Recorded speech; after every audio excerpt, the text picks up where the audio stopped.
E nós vamos ler dos versos 7 ao verso 12. Atos 20, 7 a 12.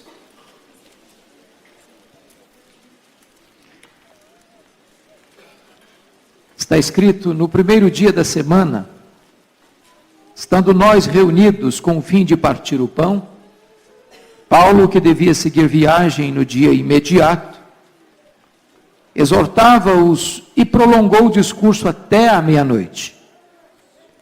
Havia muitas lâmpadas no cenáculo onde estávamos reunidos.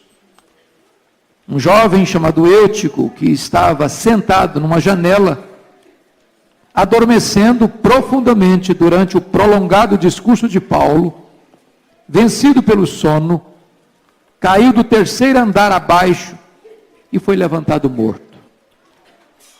Descendo, porém, Paulo inclinou-se sobre ele e, abraçando-o, disse: não vos perturbeis, que a vida nele está. Subindo de novo, partiu o pão e comeu. E ainda lhes falou largamente, até ao romper da alva. E assim partiu. Então conduziram um vivo rapaz e sentiram-se grandemente confortados. Amém. Eu quero hoje conversar um pouquinho com vocês sobre o tema Jovens na Janela. Jovens na Janela. O apóstolo Paulo passou 3 anos na sua terceira viagem missionária na cidade de Éfeso, a capital da Ásia Menor, num dos ministérios mais frutíferos de todo o seu trabalho. Um verdadeiro reavivamento na cidade, onde ele plantou igrejas em toda a província. Agora ele está retornando à cidade de Jerusalém, com o propósito de levar ofertas aos pobres da Judeia. E nessa jornada ele para em Troade. E essa cidade tem uma importância vital na vida de Paulo. Porque foi em Troade que ele recebeu o chamado de Deus para entrar na Macedônia, para entrar na Europa, para entrar no Ocidente. É em Troade que ele faz essa visita. E acontece um dos milagres mais insólitos do seu ministério, porque ele ressuscita um morto, o jovem Eutico. E também é nessa cidade de Troade que muito provavelmente ele foi preso na sua segunda prisão em Roma, quando ele estava na casa de Carpo. Ele chega em Troade de passagem, porque no dia seguinte, bem de manhã, ele tinha que continuar a sua trajetória. E ele não ia perder a oportunidade, era um domingo. E a igreja é convocada e é reunida para celebrar a ceia e para ouvir o apóstolo Paulo. E eu fico imaginando que Paulo é um pouco diferente da gente, porque se você está numa trajetória e tem que levantar no outro dia cedo para uma viagem, talvez ele pudesse: hoje eu quero descansar um pouquinho, vamos fazer um culto mais rápido, eu preciso dormir mais cedo. Ao contrário, ele prolonga o discurso até meia-noite. E apesar do incidente, do acidente, ele volta ao cenáculo e fala até ao romper da alva. Mas aqui eu quero chamar a atenção que enquanto Paulo discursava, nesse cenáculo havia muitas luzes, certamente não tinha ar-condicionado, possivelmente devia estar fazendo um pouco de calor, e um jovem que estava no auditório resolveu ir para a janela. Eu imagino que ele sentou-se nessa janela, olhando para lá, olhando para cá, olhando para dentro, olhando para fora. De repente ele se distrai. De repente ele perde a conexão com o que está acontecendo dentro. De repente o que está acontecendo lá de fora é mais atraente, mais forte que o que está acontecendo dentro.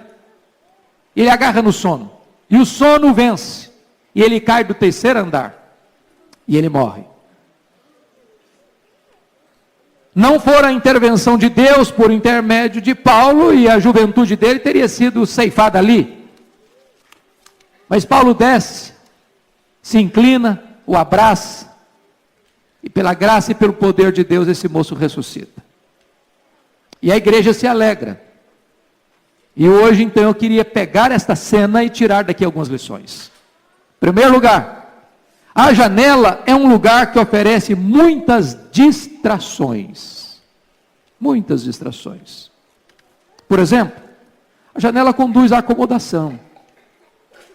Certamente esse jovem procurou um arzinho mais fresco, um ambiente assim mais agradável, talvez um cenário mais colorido. Talvez ele foi para a janela porque ele estava perdendo pouco a pouco o interesse por aquilo que estava acontecendo dentro do auditório. Talvez ele foi para a janela porque ele pensou o seguinte: quem sabe lá fora está acontecendo alguma coisa interessante e eu preciso dar uma olhada. A janela conduz à distração.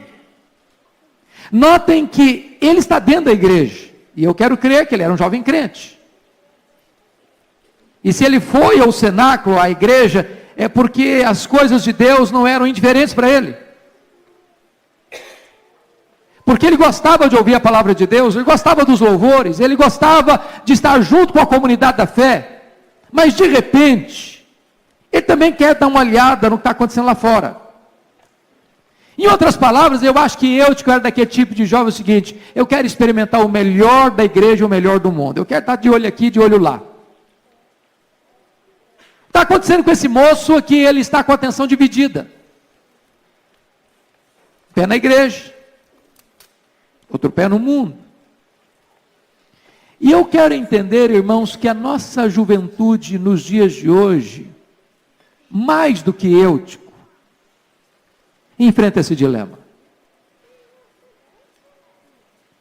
A janela para o mundo é muito colorida, é muito atraente, oferece muitas distrações, há muito movimento, aqueles que vêm, aqueles que vão e todos que passam. E muitas vezes a sedução de ir para a janela é grande. A janela conduz a uma insatisfação. De repente, aqueles que estão na igreja correm o risco de perder o interesse. Como está acontecendo aqui? De repente, o que está acontecendo fora daqui é atraente, é sedutor. De repente, o que está acontecendo fora daqui traz um apelo mais veemente, oferece oportunidades mais imediatas, oferece prazeres mais tocantes, há roubos mais arrebatadores. E de repente, aquele que vai para a janela vai se desligando do que está acontecendo dentro da igreja e vai se ligando mais ao que está acontecendo fora da igreja. Quem vai para a janela começa a dar asas à curiosidade. E há muitas coisas hoje que um jovem, que um adolescente, às vezes caminha por curiosidade. É o espírito gregário, é o espírito da patota, é o espírito do grupo. E ele não quer ficar fora, e ele não quer ser um alguém desconectado do grupo, da escola, da universidade, do trabalho. E ele vai para a janela. Daqui a pouquinho, essa distração o leva ao sono. E isso gera uma racionalização. Até onde eu posso ir? Pensa comigo nisso. Um jovem crente, ele é crente, filho de crente, vem para a igreja, está aqui na escola dominical, está aqui no culto da manhã, está aqui no culto da noite. Mas ao mesmo tempo que ele está aqui, ele também é atraído por outras coisas, por outros cenários, por outras imagens,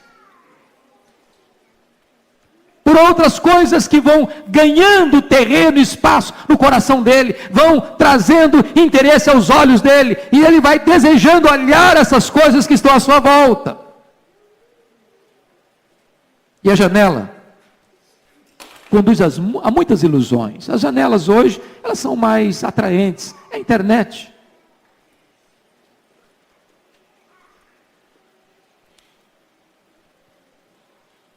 São os filmes.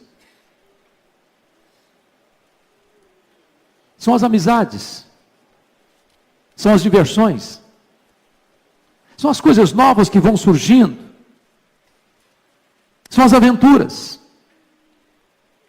Alguns até, curiosamente ou por curiosidade, buscam experimentar as drogas, ou sexo no namoro, ou coisas que vão ganhando espaço no seu coração. Então, cuidado, a janela pode atrair você. Mas eu queria olhar outra coisa. A janela é um lugar que produz sonolência espiritual. Quem vai para a janela, via de regra, num dado momento ele perde a conexão com as coisas de Deus e começa a não ter mais vigilância no que tange as tentações. Pensa comigo em Sansão. Ele era um jovem crente. Ele era um consagrado a Deus desde o ventre da sua mãe. Ele era um jovem cheio do Espírito Santo. Mas de repente os apelos da carne, o desejo, da satisfação das suas paixões carnais, começaram a saltar dentro dele com mais veemência. Ele olha para uma mulher e diz: papai, eu quero aquela. E ele desce a Gaza e já não tem mais padrão absoluto na vida e se deita com a prostituta. E ele vai e se deita no colo de Dalila, e a vida dele vai em cascata, caindo, a ponto desse homem perder a visão, perder o poder, e entrar num processo irremediável de ruína e de fracasso. A janela oferece uma espécie de preguiça diante dos desafios da vida. A pessoa está na igreja, mas não está. Ela está, mas não está envolvida. Ela está, mas não está comprometida. Ela está, mas não está engajada. Ela está apenas fisicamente, mas o coração já está lá fora. E começam então as racionalizações, como aquelas 5 virgens loucas, imprudentes. Eu tenho a lâmpada. Meu nome está no rol da igreja. Eu sou membro da igreja. Sou filho de crente. Sou aluno da escola dominical. Na hora que eu precisar mesmo, numa emergência, eu corro, encontro azeite.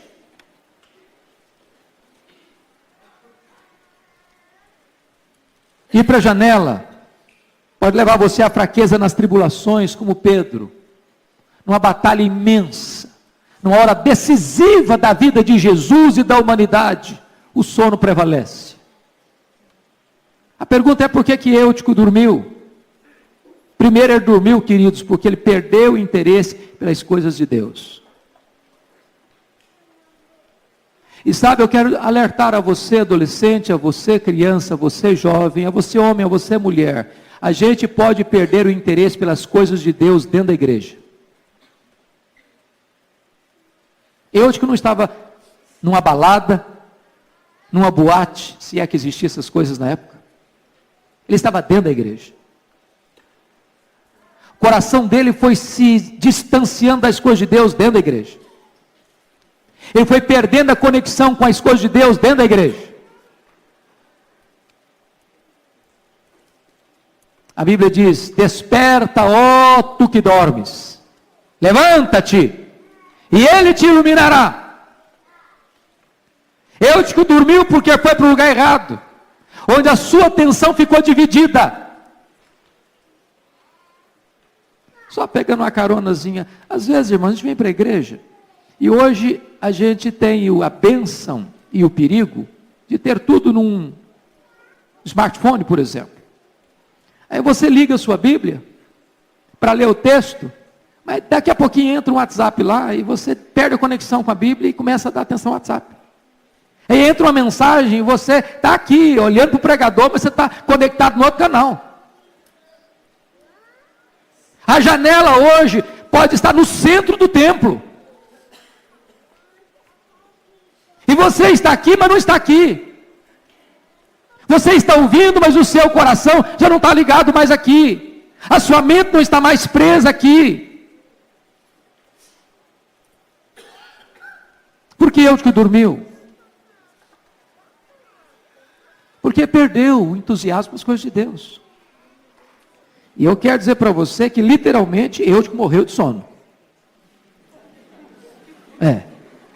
Literalmente, morreu de sono. Mas mais do que isso, em terceiro lugar, a janela é um lugar de quedas perigosas. Você já parou para perceber isso? Quem cai, via de regra, cai para fora, não cai para dentro? Eu podia ter caído para dentro. Mas não caiu para dentro, caiu para fora. Cuidado com a janela. Um dia Davi olhou para uma janela, a janela estava aberta. E ele caiu. Caiu feio.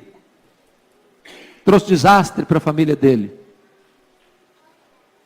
Um dia Sansão olhou para uma filisteia e caiu feio. A vida dele nunca mais conseguiu se levantar como poderia e deveria. Deixa eu dizer uma coisa para você nessa noite, nessa manhã. Cuidado com a janela. Cuidado com o que você vê. Cuidado com o que o seu coração se liga. Cuidado com aquilo que atrai seu coração. Cuidado com aquilo que você faz, porque Deus não vai ser parceiro das nossas escolhas erradas. E Deus não vai ser parceiro das nossas loucuras. Diz o texto que Eutico caiu e morreu. Há muitas quedas. Há muitos jovens que caem. Há muitos jovens feridos. Muitos. Que por estarem na janela se tornam vulneráveis.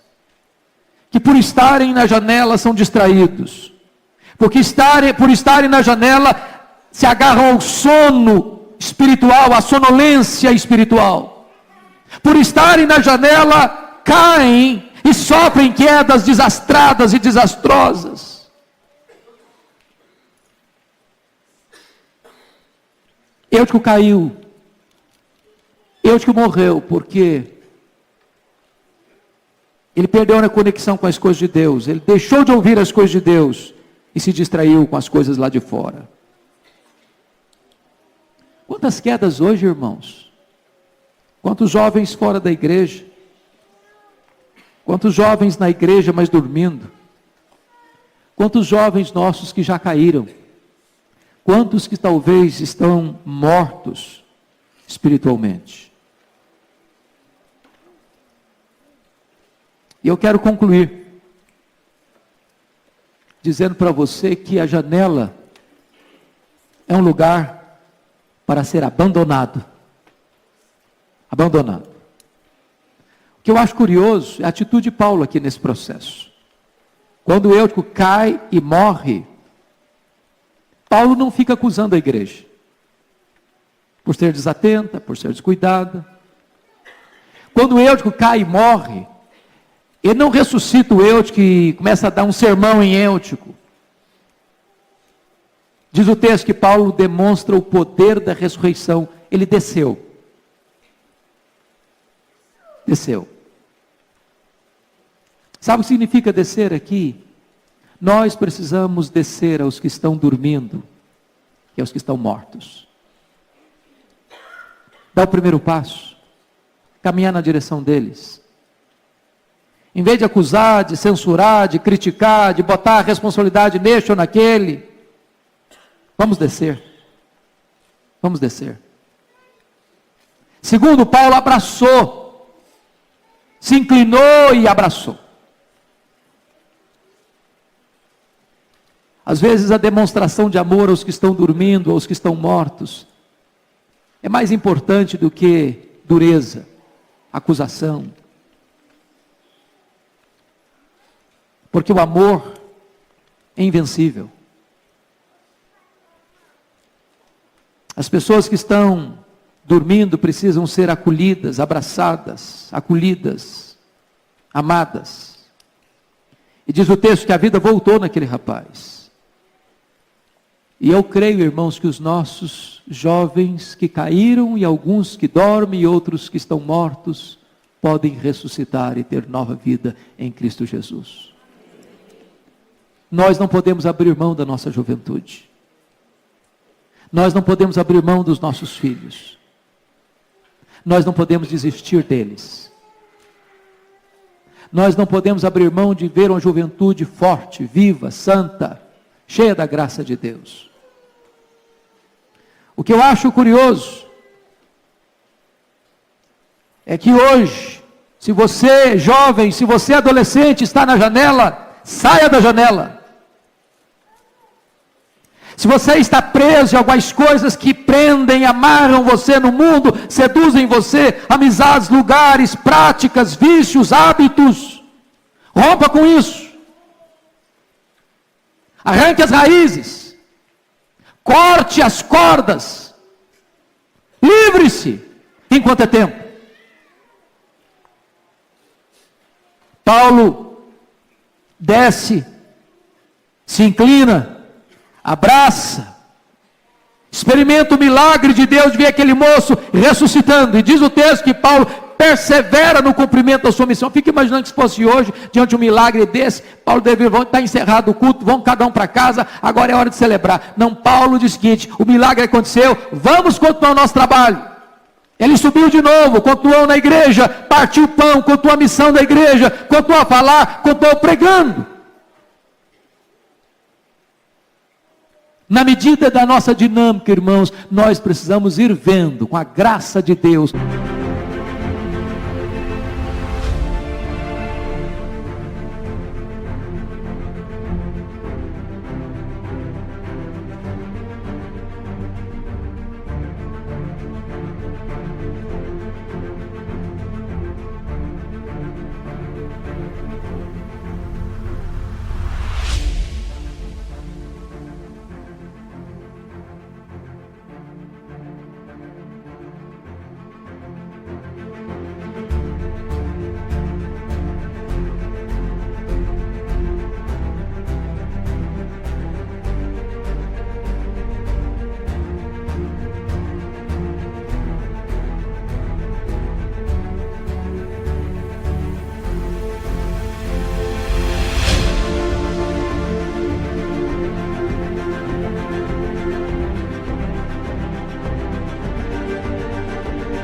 Os sonolentos acordando, os mortos ressuscitando, e a juventude que caiu se colocando de pé outra vez.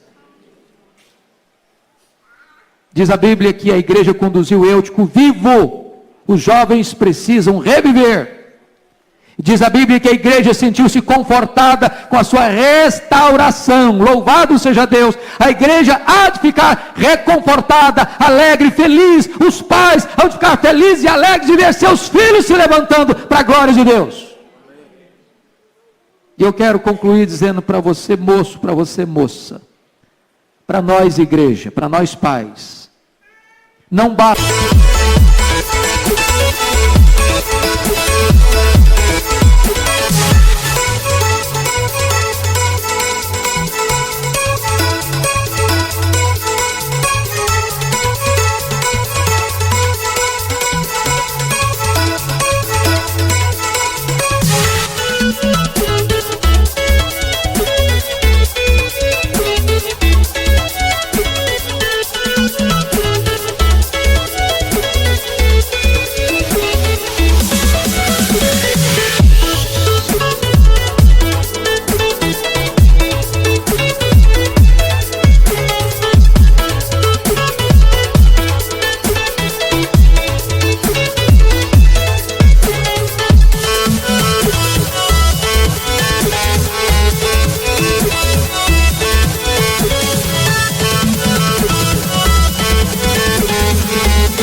Aos nossos jovens estarem na igreja, eles precisam sair da janela.